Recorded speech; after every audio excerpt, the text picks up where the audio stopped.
యదా యదా హి ధర్మస్య గ్లానిర్భవతి భారత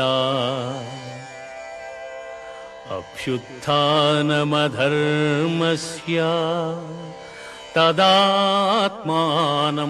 సృజామ్యహం.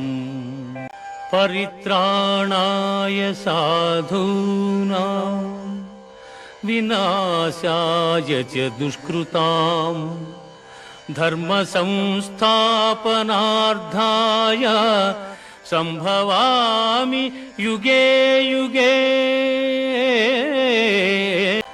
ఏ కాలమున ధర్మమునకు హాని కలుగును, అధర్మము వృద్ధి నొందును, ఆయా సమయముల యందు శిష్టరక్షణ, దుష్ట శిక్షణ, ధర్మ సంరక్షణముల కొరకు ప్రతి యుగమున అవతారము దాల్చుచున్నాను.